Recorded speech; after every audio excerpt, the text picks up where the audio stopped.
Selamat pagi, perkenalkan saya apoteker Junius Dian Ginting, S.Pharm, M.Pharm, di mana sarjana farmasi saya alumni dari Universitas Sumatera Utara, apoteker saya alumni dari Universitas Sumatera Utara, dan magister farmasi saya alumni dari Universitas Sumatera Utara.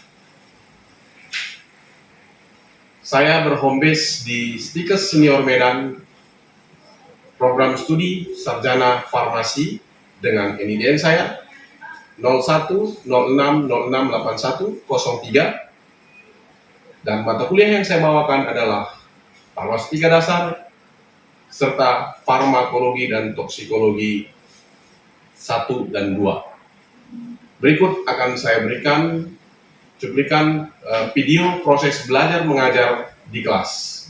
Mari kita ikuti. Terima kasih. Oke, selamat siang semuanya. Hari ini kita masuki pertemuan ke-8 setelah UTS dan tengah semester ya. Minggu lalu kita sudah melakukan pembelajaran mengenai obat pencegahan, obat pencegahan. Hari ini kita akan membahas mengenai hormon ya. Semuanya masih oke ini kan? Oke, hari ini saya membicarakan mengenai hormon.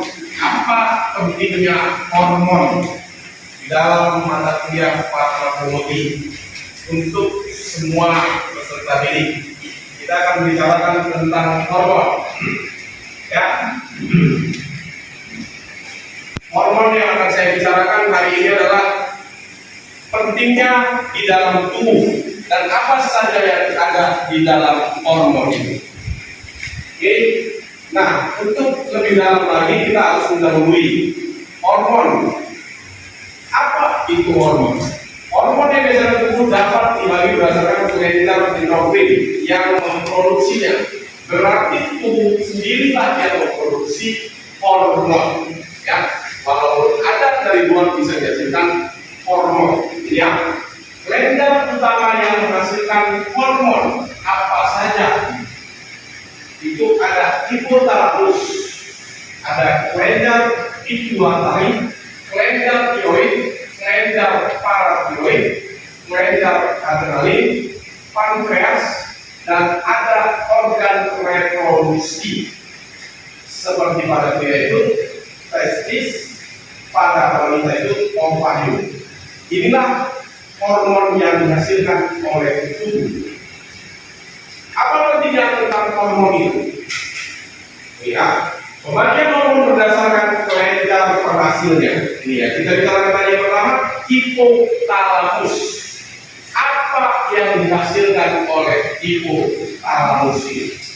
Ya, pada hipotalamus itu hormon pelepas penghambat hormon pituitari. Itu ada IRH, GNRH, TRH, CRH, dan somatostagin. Ada dopamin. Ini pada kelenjar hipotalamus. Ya. Nah, yang berikutnya apa? Kelenjar pituitari. Ini hipofisis. Ya.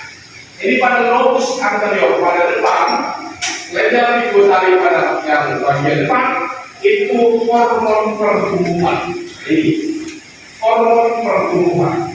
Ada prolaktin, ada hormon perangsang tiroid, ya, dan ada hormon adrenokortikotropin. Ini banyak terjadi umumnya pada yang masa pertumbuhan. Ya. Ada hormon perangsang folikel, MSH. Ada hormon glikogen LH, ya.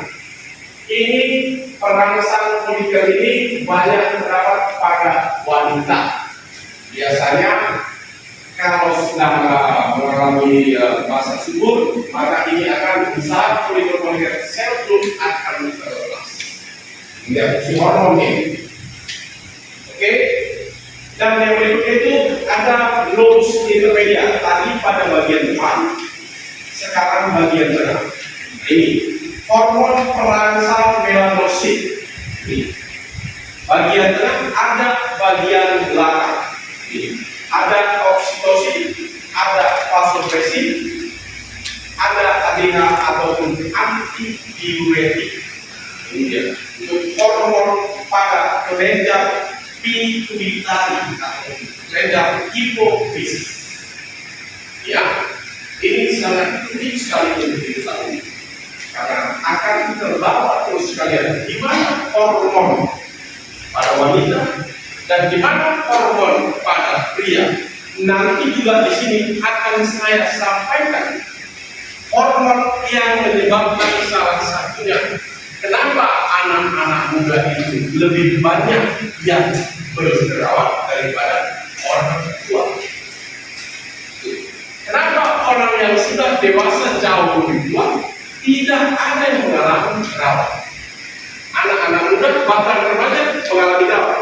Ini akan saya bicarakan nanti hormon apa yang menyebabkan jerawat itu bisa bermunculan. Dan saya nanti akan sampaikan bagaimana mengatasi jerawat yang diakibatkan oleh hormon. Ya, oke. Berikutnya itu kelenjar tiroid. Ini masih penghasil hormon itu sendiri. Ada kelenjar tiroid. Ya. Pada kelenjar tiroid itu ada tiroksin T4. Ya. Ada testis pada bagian dan progesterone. Yang utama adalah progesterone. Lihat ya. Nah ini adalah yang penting juga. Hormon ini memiliki fungsi penting dalam tubuh. Ini ya. Hormon itu tadi termasuk mengatur pertumbuhan. Seperti yang kita sampaikan tadi, ada yang mengatur pertumbuhan terutama pada anak-anak dan remaja. Ya, hormon ini yang dikenal sebagai hormon pria dapat memicu kelenjar minyak di kulit untuk memproduksi lebih banyak sebum. Banyak sebum ya. Saya tunjukkan video. Ada video yang menyebabkan munculnya jerawat. Nanti kalian dulu mulai memahami. Oh ternyata muncul jerawat karena hal ini. Ya. Sebum ini akan terbentuk, maka dia akan melekat pada kulit mati di sel wajah. Lalu sel kulit mati itu masih mengandung nutrisi. Nutrisi itu siapa? Untuk bakteri. Salah satunya bakteri berat. Propionic aktif. Masuk yang sana dia lihat ada sumber energi, maka dia akan berkembang biak di sana. Berkembang biak di sana, maka akan merusak jaringan sel kulit pada wajah. Ya memang ada juga penyebab itu dan faktor gen, itu faktor keturunan ya. Nih ya, nih oke.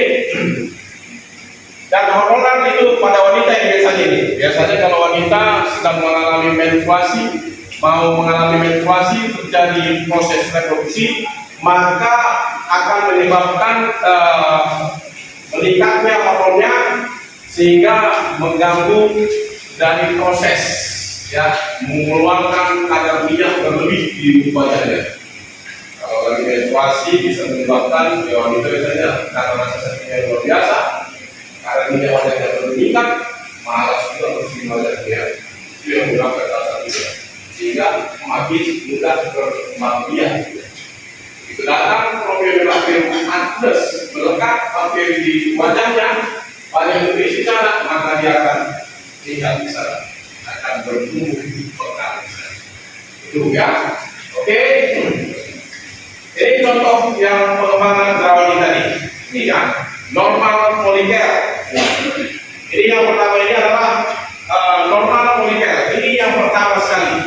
Oke, dan bawah ini posisi normal sekali pada folikel permukaan kulit wajah ini. Ya. Lalu yang kedua, ini ada pembukaan pomelo.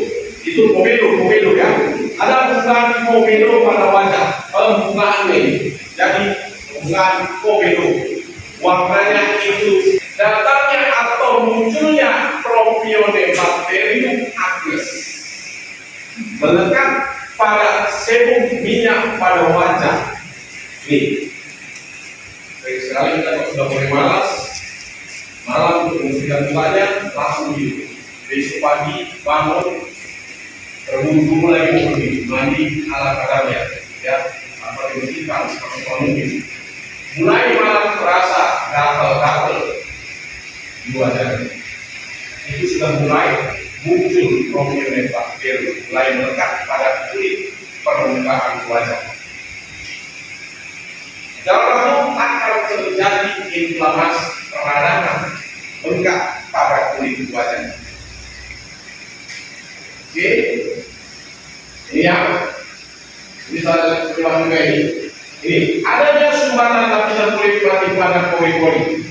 Ya, lejarnya yang produksi terlalu berlebih, faktor genetik turunan orang tua, faktor hormon. Ini yang bisa faktor hormon. Ya, penyebabnya juga terjadi kenapa? Ini bakteri tadi. Bakteri Propionibacterium acnes atau P. acnes yang kriminal, dan ada juga itu bakteri Staphylococcus aureus, dan ada bakteri Staphylococcus epidermidis. Ya, ini itu bakteri yang selalu ada di jerawat yang menyebabkan kerusakan permukaan dari yang kulit pada wajah. Ya, oke. Nah, apalagi yang menyebabkan terjadinya jerawat selain dari karena hormon? Ini salah penggunaan kosmetik. Memaksakan tren-tren orang memakai kosmetik, dia terpakai lagi, padahal kulit wajahnya tidak cocok. Jadi salah. Ya, pemakaian skincare yang tidak tepat. Ini tidak tepat karena buru-buru pagi-pagi mencuci muka, tidak disabuni wajahnya, pakai skincare langsung. Akhirnya ada yang ditumbuhi oleh PA tadi, bakteri, maka dia akan semakin besar dan kulit permukaan wajahnya rusak. Salah penggunaan skincare, ya. Jadi mana yang mengandung kadar klorin yang tinggi, klorin juga menyebabkan ini. Oke. Nah ini contoh komedo terbuka. Contoh komedo terbuka. Blackheads, ya, komedo terbuka. Ini mulai yang saya katakan itu lihat di bawah mikroskop, lihat bukan mikroskop ini, lihat langsung secara visualisasi itu komedo mulai terbuka, ya, mulai terbuka. Pori-porinya lebih lebar lagi daripada pori-pori itu, mulai terbuka komedo. Nah ini mulai tertutup komedo ini. Yang sudah mulai saraf dan berumah di jaringan sel wajah. Ini mulai tertutup. Mulai tertutup komedo. Sehingga apa yang terjadi pertumbuhan yang terbentuk papul merah-merah. Ini sudah mulai terasa sakit ataupun gatal. Ya, sudah mulai terasa gatal untuk di kulit wajah. Apalagi ini yang paling tidak disukai, jadi pustul, ya, sudah mulai radang besar. Jangankan di wajah, kadang-kadang muncul juga di punggung, ya, punggung yang tidak bersih mandinya atau mengandung yang berganti-ganti atau disebut tidak beres. Ini juga sangat mengganggu, ini, ya. Pustul, atau apa lagi? Nah, terbentuk nodul lebih besar lagi sampai 0,5 cm. Terbentuk 0,5 cm. Bayangkan 0,5 cm sangat mengganggu. Satu saja sangat mengganggu, yang repotnya bertambah dan bertambah saja. Ya. Jadi ukuran 1 sampai 4 cm. Nah, sangat besar sekali. 1 sampai 4 cm sudah mulai meradang. Ini yang dinamakan dengan inflamasi tadi. Sudah mulai meradang, membesar. Ini, ya, ini salah satunya. Oke, ini ya. Obatan sebelumnya Ini riwayatnya. Pengobatan sebelumnya itu kortikosteroid. Pengobatan lain sedang menjalani pemakaian kami bermula. Ini salah satu penyebab jerawat kita. Penggunaan kosmetik atau pomade rambut. Nah ini pomade ternyata untuk rambut itu bisa menyebabkan jerawat karena dia menyebabkan panas. Kenapa pomade bisa menyebabkan jerawat? Karena minyak rambut yang kita pakai berminyak kan, jangankan jerawat. Kamu begitu pakai minyak rambut dari rumah klinis, rumah berkaca klinis, rumah lewat asapnya keluar, lengket pada jerawat. Pomade yang kita juga memudahkan ya. Pomade yang tadi kalau pasien pulang, sehingga pomade itu bakteri juga mau tumbuh di sana. Awalnya bakteri meledak akibat dari pomade itu rambutnya. Akhirnya dari lain cari tempat di mana ada nutrisi dia dapatkan, di mana tidak paling dari rambut. Kalau tidak ada yang ditunggu maka dia akan turun. Tapi sering kita punya ke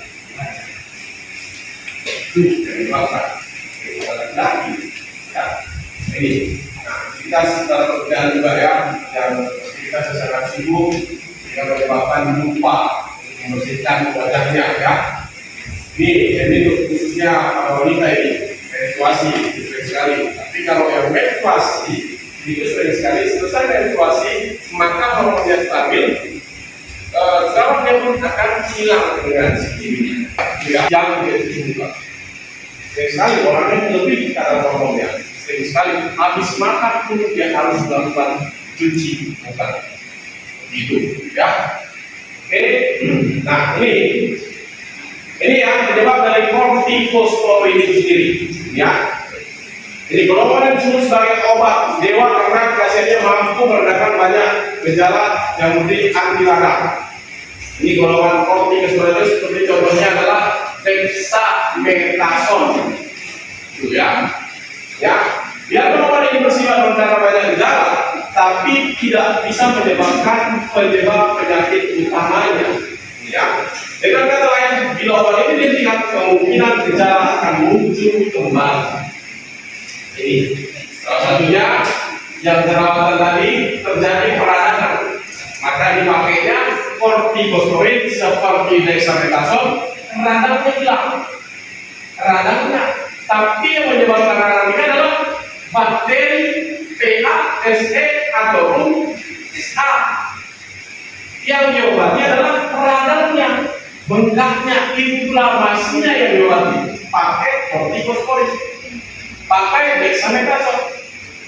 Begitu habis dosis dexamethasone, tidak dikonsumsi dexamethasone, penyebabnya masih ada di dalam, maka terjadi kembali radang.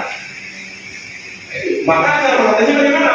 Hentikan obat ini ataupun dikombinasi dengan antibiotik ataupun boleh pemakaian krim obat jerawat, krim yang mengandung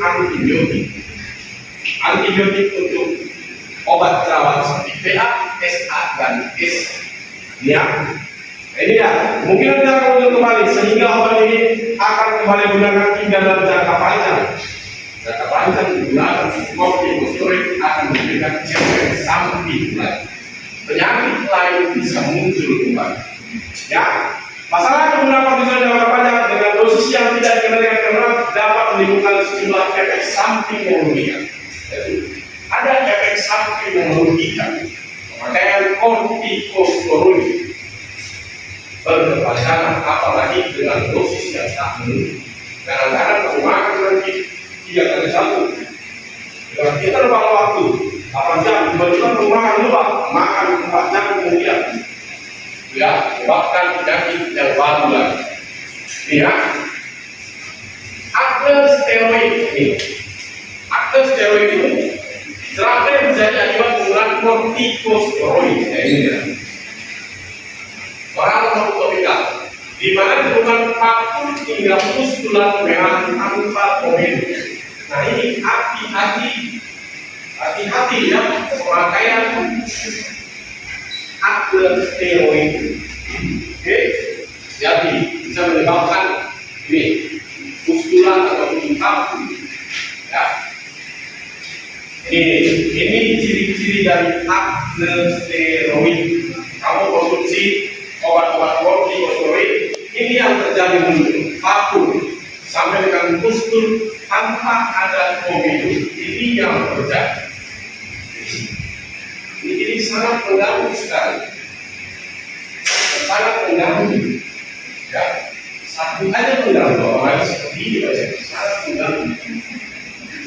Dari juga pengertian kalau kita sudah pakai sabun wajah, bersih wajah, air yang kita gunakan untuk bersih itu juga yang memang benar-benar higienis, bersih ya.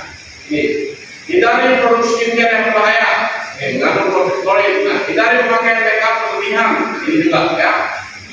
Ini pada yang wanita ini kurang kawin hormonal, ini makanya ada kapan kawin tertentu yang bisa menyebabkan munculnya jerawat ya. Dari makanan-makanan berminyak ya, mengikuti saluran spray secara sabun. Nah, ternyata tempat kita meletakkan atau pembantal itu bisa dipenuhi bakteri melekat air pada wajah kita. Itu harus juga dalam kebersihan. Oke, saya mau lihat dulu ya sebentar. Saya mau tunjukkan video kepada semuanya bagaimana proses hormonal itu jerawat itu terjadi. Kita sebentar ya.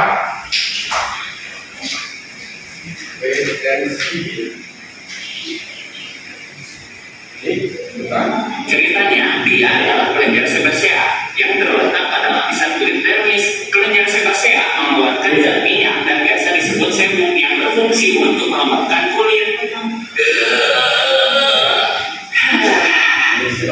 Tunggu, perasaan kok mampet ya? Waduh, pantesan mampet. Ada yang ngalangin ternyata.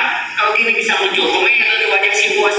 Yang menghalangi keluarnya sebum adalah sel kulit mati yang terletak di lapisan kulit terluar atau biasa disebut epidermis. Komedo ada dua jenis. Yang pertama adalah blackhead dan yang kedua adalah whitehead. Komedo blackhead akan berwarna hitam dikarenakan masih terdapat ruang untuk masuk udara di daerah sumbatan dan menyebabkan daerah yang tersumbat terpapar oleh oksigen.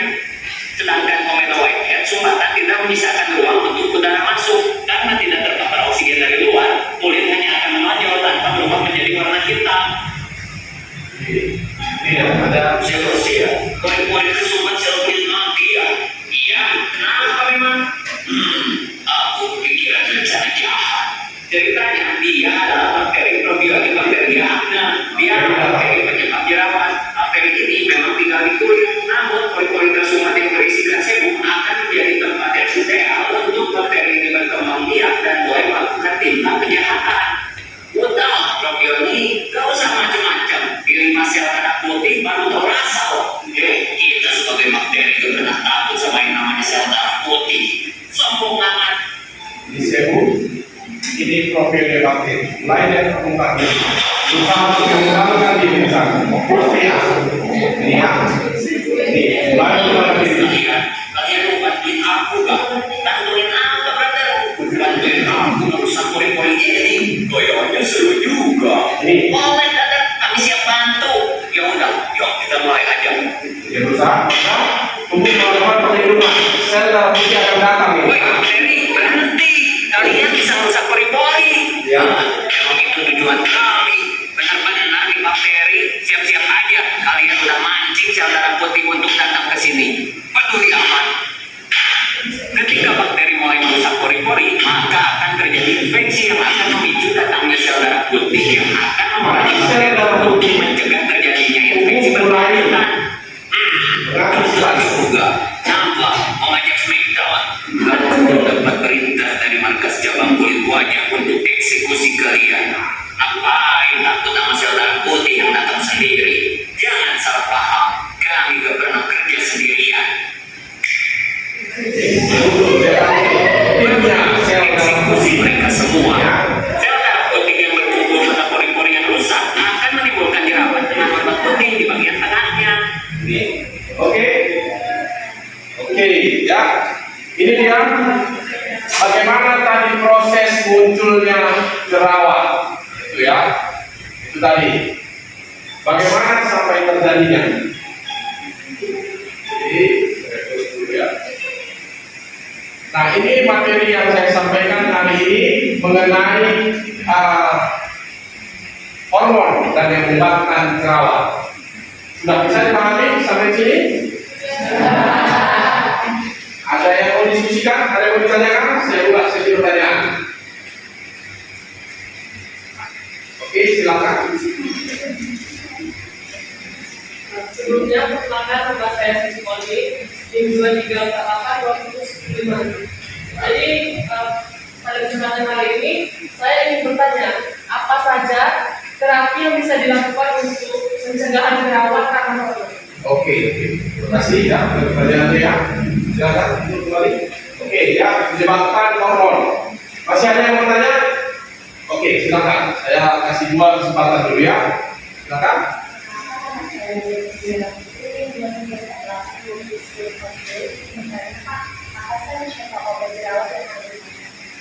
Oke, terima kasih ya. Oke, nah tadi pertanyaan pertama itu bagaimana mengatasi kalau terjadi jerawat akibat hormonal, itu tadi ya. Nah kalau akibat seperti hormonal, maka kita akan mengetahui, khususnya pada wanita, hormonal seringkali terjadi jerawat itu pada saat mengalami siklus menstruasi.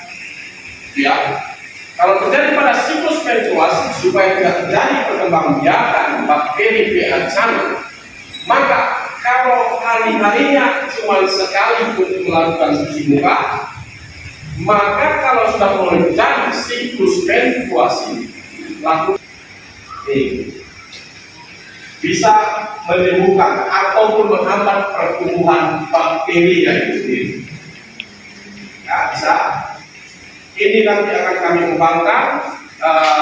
Sekarang masih di batas laboratorium. Sudah memberikan aktivitas dan materi, kami akan kembangkan nanti ini supaya bisa menjadi krim. Semoga nanti ketika senior bisa menciptakan produk ya untuk anti jerawat. Oke, ya. Oke, sudah ya? Bisa semuanya? Bisa. Oke, kalau memang bisa, saya coba kasih pertanyaannya. Ya, tadi saya sampaikan ada salah satu ada penyebab yang menimbulkan jerawat selain dari hormon yang bisa menyebabkan perkembangbiakan itu adalah bakteri. Siapa yang bisa jawab? Silakan, coba si siapa? Silakan. Apa nama bakterinya? Oke, ini bakteri Magnus ya. Oke, silakan. Ada lagi? Silakan. Siapa namanya? Ya, silakan. Jawab materinya Staphylococcus aureus ya, PA, Propionibacterium bakteri Magnus, Staphylococcus aureus. Ada lagi? Masih ada satu lagi. Oke, silakan. Bakteri apa? Staphylococcus epidermidis. Oke, Staphylococcus epidermidis. Tadi saya anggap semuanya sudah memahami ya. Terima kasih ya untuk perhatiannya hari ini. Semua berarti sudah memahami atas materi yang saya sampaikan. Oke, demikianlah yang saya sampaikan materi hari ini. Nanti akan saya berikan tugas untuk materi ini hari ini. Dan untuk minggu depan saya akan berikan materi mengenai vitamin. Oke, nanti vitamin akan saya sampaikan di pertemuan berikutnya. Kalian boleh mempelajari lebih dulu tentang vitamin supaya nanti kita bisa mendapatkan pertemuan ini 2 arah. Ya, itu yang bisa kami sampaikan. Terima kasih atas waktu dan kesempatannya.